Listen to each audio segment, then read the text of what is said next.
You've chosen The Princess Mouse. It is a Finnish folk tale. And as you can see, the word Finnish here has two N's. And it's not misspelled, and it doesn't mean that it's completed or ended. It means that it came from a country called Finland, over here in the northern part of Europe. Finland is a part of the Scandinavian countries, which are made up of Norway, Sweden, Finland, and over here, Denmark.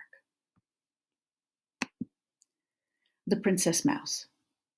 Once upon a time, there was a farmer who had two sons. When they were old enough to marry, he told them, "You must each cut down a tree, walk in the direction it points, and you will meet your beloved." The older brother knew whom he wanted to marry, so he made sure his tree fell in the direction of her cottage. Mikko, the younger brother, did not have this skill. His tree pointed into the forest. Mikko walked through the forest until he found a cottage. He went inside, but the cottage was empty. "I'll never find my beloved," he lamented. "Don't be so sure," said a small voice. Mikko looked around and saw a mouse. "You're only a mouse. How could you be my beloved?" Mikko asked. "Once you get to know me, you might like me," the mouse replied. Mikko stayed and talked with the mouse. She was kind and smart, and Mikko liked her very much. When Mikko got home, the farmer had more to tell his sons. "Your brides must weave a cloth for me. If it is good, you may be married," he said. Mikko went back to tell the mouse this news. "You cannot weave, you're only a mouse," Mikko said sadly. "All will be well," said the mouse. Mikko sat down and soon fell asleep. The mouse called over all her mouse and rat friends. Together they wove a cloth, which they then folded into a nutshell. When Mikko woke, the mouse gave him the shell, and he carried it home to his father. When his father opened the shell, everyone watched in amazement as he pulled out yard after yard of fabric. "Your beloved is a great weaver," exclaimed his father. The next day, Mikko returned to visit the mouse. "Is today the day we marry?" she asked. "Yes, it is, little mouse," said Mikko.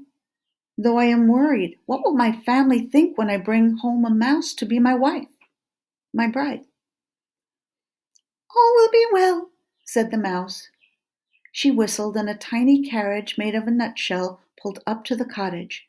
It was pulled by rats instead of horses, and driven by a mouse with another mouse footman behind.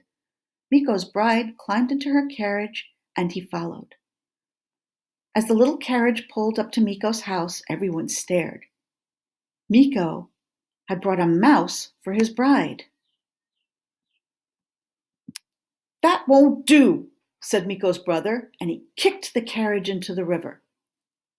"What have you done?" cried Mikko. "You killed my beloved. You may think she was only a mouse, but I loved her."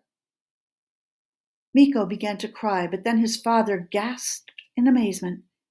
"Look," he said, pointing to the river. Out climbed two men, 4 horses, and one wet but beautiful princess. "A witch put a spell on me and turned me into a mouse," said the princess.